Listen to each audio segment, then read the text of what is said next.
यहाँ पे ओशो ये कहते हैं कि हमें जो दुख होता है वो दुख हमारे शरीर के कारण नहीं बल्कि हमारे मन के कारण होता है। मान लीजिए आपको बहुत तेज बुखार है या आपको सर में दर्द है, तो आप ये नहीं बोलेंगे कि सर में दर्द हो रहा है, आप बोलोगे कि मुझे दर्द हो रहा है। अगर आपको बुखार है और आपकी बॉडी तप रही है, गर्म हो रही है, तो आप ये नहीं बोलोगे कि बॉडी तप रही है, आप बोलोगे कि मैं तप रहा हूँ और मुझे बुखार है। तो ये शरीर के साथ अपनी आइडेंटिफिकेशन बना लेने से ही हमें दुख और दर्द का एहसास होता है। जबकि ओशो कहते हैं कि जो भी दुख है वो हमारी मन की स्थिति है, वो ज्ञाता न होकर भोगता होने लगता है। यानी कि हमें चोट लगी, हमें एहसास हुआ कि चोट लगी और हम उस चोट के साथ एक हो जाते हैं और हमारा जो दुख है वो और बढ़ जाता है। हमारी जो मन की स्थिति है वह ज्ञाता न होकर भोक्ता हो जाती है। जब ज्ञाता भोक्ता बन जाता है, जब वह जानता ही नहीं बल्कि क्रिया के साथ एक हो जाता है। एक तरीके से देखा जाए तो ओशो ये कहना चाह रहे हैं कि हमारे सारे दुखों का कारण, चाहे वो फिजिकल दुख हो या मेंटल दुख हो, उन सब का कारण हमारा मन है।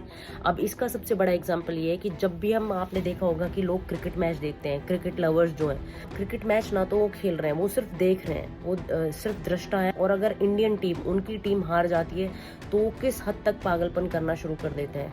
कोई सामान तोड़ने लगता है, कोई गुस्सा हो जाता है, कोई रोने लगता है, यहाँ तक कि अपनी जान भी दे देते हैं।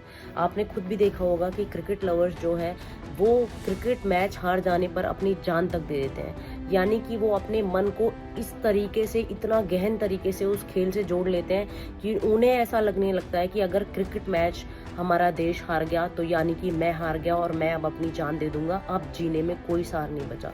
सेम ऐसे जब माइकल जैक्सन की मृत्यु हुई, जब वो मरे तो कितने सारे लोगों ने सुसाइड कर ली।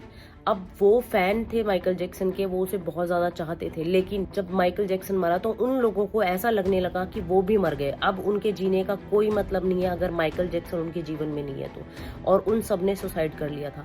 यानी कि उन्होंने अपने मन को, अपनी आत्मा को इतने ज्यादा गहन तरीके से उस इंसान से जोड़ लिया था जिस इंसान का उनसे कोई मतलब नहीं, लेकिन उन्होंने अपने मन को इतनी बुरी तरह से वहां जोड़ लिया था कि वो अपने जीवन का अंत कर देना चाहते थे। अगर माइकल जैक्सन जिंदा नहीं रहा तो वो अपने आप को मारने तक को तैयार थे उस इंसान के लिए जो उन्हें जानता भी नहीं था।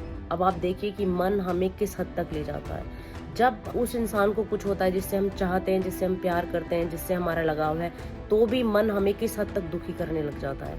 अब ये तो सच्चाई है कि अगर हमारे शारीरिक रूप से, अगर हमें कोई चोट लगती है, हमें सर में दर्द या बुखार होता है, तो मन हमें ये बताता है कि हाँ हम बीमार हैं, हमारा शरीर बीमार है और हमें दुख होता है। लेकिन अगर मन को हम खुली छूट दे देते हैं तो वो इस हद तक पहुंच जाता है कि वो किसी और के दुख में भी हमें मारने को तैयार हो जाता है। जैसे कि माइकल जैक्सन के मरने पर कितने सारे लोगों ने सुसाइड किया।